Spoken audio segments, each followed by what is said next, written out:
Във време на извънредно положение и тежки мерки за борба с коронавируса, оказва се, че Школата по изобразително изкуство в Центъра за подкрепа на личностното развитие ОДК в Шумен намира начин да провокира своите възпитаници. Как всъщност се стигна до тази идея? Идеята наистина възникна много спонтанно и като отговор на този принудителен двуседмичен престой, който децата трябва да изтърпят в къщи. А идеята е свързана с това децата да могат да продължат да творят в една позната среда, домашна обстановка, но по своя инициатива. Като че ли възрастните художници често са изправени пред ситуацията техният дом да стане тяхно ателие, малките обаче дали са свикнали да творят интензивно в стайни условия? Мисля, че за тях дори е много по-лесно да творят по този начин, защото те са много по-адаптивни от възрастните. А за моя изненада и радост, много родители също се включиха в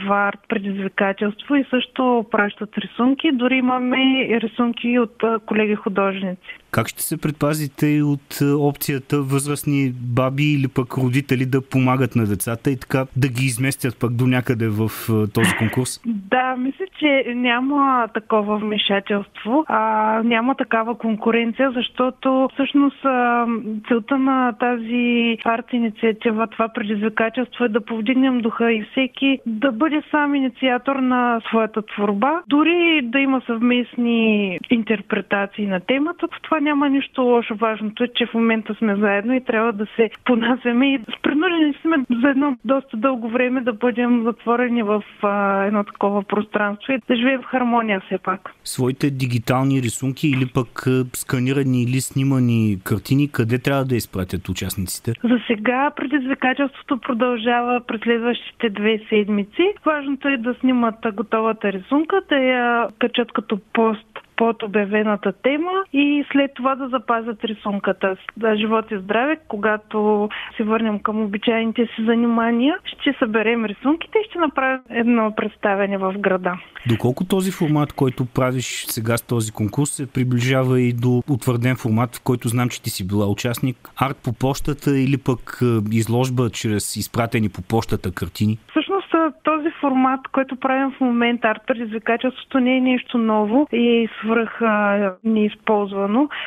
Всъщност има една такава инициатива, която върви от няколко години, казва се Inktober и през месец октомври по същия начин се представят такива теми изобщо в световното онлайн пространство и много хора с стотици и с хиляди се включват в това предизвикателство. И когато говорим за конкурс, няма как да не отворим приказка за наградите и за журито в него. Идеята възникна съвсем спонтанно. Изобщо нямахме кой знае какви идеи за награди, но още в първите часове, когато постнах в пространството тази идея, се свързаха с мен от Общински здравен център Шумен и веднага ни предоставиха 10 награди за най-активните и за децата, които най-добре са се представили в предизвикателството. Много благодарим и ако има още желащи, които искат да ни подкрепят, с радост ще включим и тях.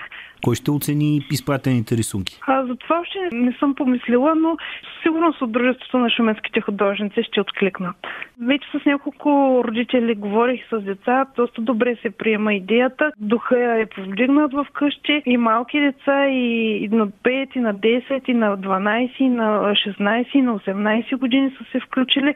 Също и хора, които не са част от школата, но са наши приятели, почитатели, също за мен непознати лица, но надявам се с изкуството скоро да се запознае с тях.